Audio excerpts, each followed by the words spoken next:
안녕하세요, 주장맨! 네, 이제 저도 곧 11학년이 됩니다! 그래서 저도 이제 전공 과목을 골라왔습니다.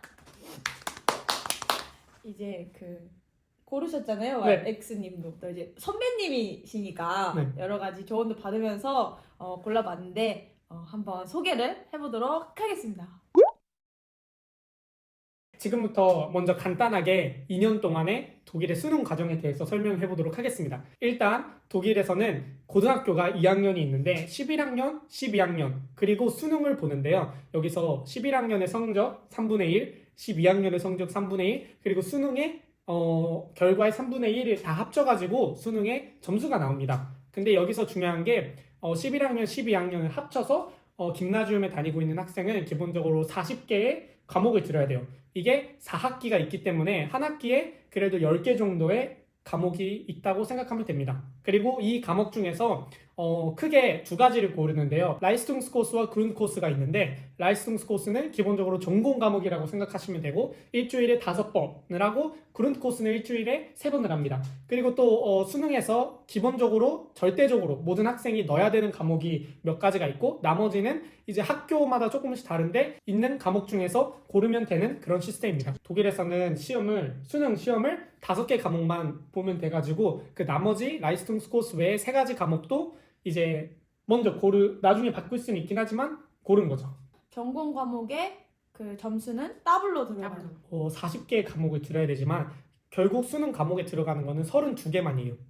그래서 어떤 뜻이냐면 한 학기에 그룬코스 6개, 라이스퉁코스 2개인데 라이스퉁코스는 지금 얘기했다시피 2개가 들어가기 때문에 4개 그리고 6개 다 합쳐서 10개 이렇게 돼가지고 40개의 모든 성적을 수능에 넣을 필요는 없다. 그럼 제일 안 좋은 성적을 나중에 빼고 뺄 수 있어요. 이렇게 근데 넣는 또 거예요? 뺄 수 없는 과목도 있어요. 예를 들어서 뭐 독일어, 영어, 수학 이런 거는 아무리 성적이 안 좋아도 빼면 안 돼요. 물론 영어를 안 하고 뭐 스페인어를 하든지 프랑스어를 하든지 하면은 그런 사람은 영어를 안 넣어도 돼요. 영어가 필수 아니에요? 저희 학교는 아니에요. 아, 일단 저희 학교 자체가 스페인어 메인인 그 학교라 저희 학교에서는 그 영어라고 안 하고 그냥 외국어 하나만 하면은 그러니까 외국어랑 수학이랑 독일어가 이제 필수 과목인 거고 오빠네 학교에서 예를 들어서 체육도 꼭 32개 안에 넣어야 되잖아요. 네. 근데 저희 학교는 체육도 안 넣어도 돼요. 그래서 학교마다 좀 다르긴 한데 그래서 저희 학교는 좀 루즈한 것 같긴 해요. 오빠네 학교는 조금 힘들어요.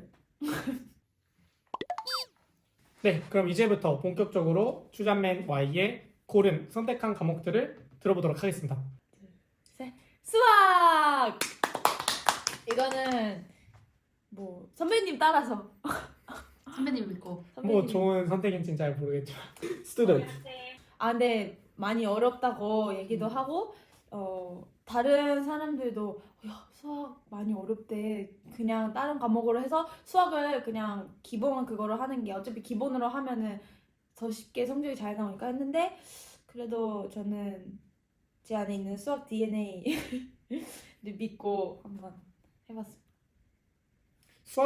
제가 하고 있잖아요, 생각했을 지금. 때는 네. 수학이 그냥 수학 실력보다 독일어가 모국어가 아닌 학생한테는 굉장히 어렵다는 생각이 들어요. 왜냐면 수학만 가지고는 안 된다. 왜냐면 사실 제가 봤을 때는 독일의 수학 자체는 아마 한국에 비해서만 그렇게 어려운 편은 아니에요. 그러나 그거를 보충하기 위해서 약간 언어적으로 너무 약간 좀 장난을 치는 느낌이 저는 많이 들어서 솔직히 저는 질문을 그러니까 뭘 지금 묻고 있는지를 이해를 못할 때도 있어가지고 근데 또 독일어 저보다는 잘하시고 그렇기 때문에 잘할 수 있지 않을까라는 생각이 듭니다. 감사합니다. 네. 또 오빠가 먼저 그렇죠. 제 했으니까. 학교 뭐 시험이라든지 그런 거는 다 컬리큘럼이 사실 똑같잖아요. 네. 그리고 왜냐면 아비투어는 다 베를린이랑 브란덴부르크에서 다 같은 시험을 보기 때문에 제가 봤던 거나 다 드릴 수 있습니다. 그래서 물론 많이 각오를 하고 있긴 하지만 오빠가 수학을 고른 거가 많이 저한테 수학을 고르게 한 이유 중에 하나가 되지 않을까 싶습니다. 그리고 지금까지는 수학 점수가 나쁘지 않았고 다른 거에 비해서 공부한 것만큼 결과를 받았기 때문에 자신감도 있고 선생님이 추천해 준 것도 있고 뭐 여러 가지. 잘 수 있다고 생각합니다. 두 번째 전공 과목은 음악. 야 벌써부터 느껴집니다. 느껴집니다. 네네. 아유 저는 제가 열쇠를 잃어버려가지고 집 그 하우스 마스터 뭐라 그러지? 관리. 관리분한테 부탁을 할 게 있었는데 그분이 음악하냐고. 그래서 제가 너무 시끄러웠냐고 그랬더니 아니 그 음악이 들려서 그랬다가 아이 또 그렇게 물어보셨어요? 아, 그래서 다행이네. 어떻게 아셨는지 또 그래서 제가 전공 음악 골랐다고 얘기를 했지. 좋아하고 있는 거 이게 맞아요? 좀 조용히 해야 되는 거 아니에요? 어제도 너무 그러니까요. 시끄러워가지고. 음악도 뭐 제가 라이선스 코스는 아니지만 제가 배운 거에서 하면 그러니까 기본적으로 역시 독일어가 굉장히 중요해요. 왜냐면 분석하는 거라든지 근데 또 이게 그 영어나 독일어는 솔직히 비슷한 점이 많아요. 뭐 예를 들어서 뭐 그 연설 같은 거를 했을 때 사람이 쓸 수 있는 테크닉이 웬만하면 정해져 있잖아요. 그래서 예를 들어 어떤 단어를 계속 반복적으로 쓰면 이런 걸 강조한다. 아니면 예를 들어서 나, 우리, 다 같이 이런 단어를 많이 쓰면 우리가 하나됨을 강조하고 싶다. 이런 게 웬만하면 비슷한데 그 음악은 자기가 여기서 뭐 크레시엔도라든지 뭐 그러니까 그런 여러 가지 요소들이 있는데 그거를 느끼는 거를 음악적으로 느꼈던 거를 이제 언어로 표현하는 거는 저는 저 개인적으로 처음이었기 때문에 그러니까 이거를 뭘 강조하고 싶으신지라든지 그거를 그냥 느낌적으로만 느끼지 언어적으로 딱 이거를 어떤 효과가 어렵죠. 있다라고 하는 게 되게 어려운데 근데 그것도 배울 거예요. 네, 그게 좀 어려운 것 같아요. 딱 듣고서 감정이 표현되는 단어들을 많이 알고 있어야지 표현이 될 수 있는데 그리고 그런 음악적인 거는 그 그렇죠. 분석의 표현을 또 따로 배워야 되고. 어렵더라고요. 근데 또 나쁘지 않아요. 클래식 또 교회에서도 성가대도 하시고 아니 근데 뭐 그 악기 하나 잘하면은 점수 잘 받을 수 있다는 얘기도 있더라고요. 맞죠. 당연히 장점이 되겠지만 왜냐면 그래도 50%밖에 안 들어가기 때문에 여러 가지 악기를 하고 있으니까 잘 당연히 어필할 수 장점이 있지 되죠. 않을까.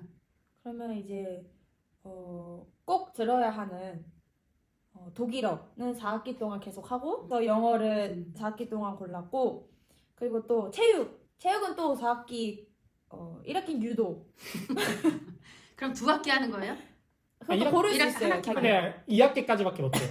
그러니까 배드민턴은 4학기는 안 돼요. 최대 2학기까지.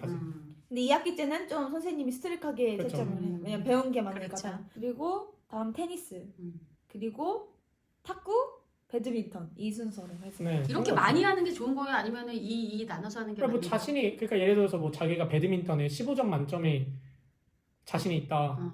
그러면 배드민턴 2학기 하는 게 좋은 거고 음. 아니면 자기가 모든 과목을 다 종합적으로 잘할 수 있다 그러면 그럼 이런 따로 케이스는 나눠서. 어떻게 되는 거예요? 보통 다 2학기 잘 안 들어요. 왜냐면 2학기 때는 채점이 더 힘들어지니까 네, 자신 있는 사람 아니면 잘하면 기초로 다 원래 이렇게 해요. 근데 막 알겠습니다. 그것도 있어요. 카누? 카는 그것도 있고 스키도 있어요. 그럴까요? 과학은 생물은 이제 졸업을 하고 물리랑 화학을 4학기를 골랐어요. 둘 다. 물리로 가셨군요. 물리로 간 건 아니고 그냥 과학은 좋아하는데 40개는 채워야 되니까 생물보다 물리가 더 낫어요? 생물은 제가 별로 안 좋아해요. 스튜던트 계속 얘기했듯이 생물은 별로 안 좋아하고 스튜던트 네 이제 설명 내가 할까? 일단 내가 해보고 안 되면 그래.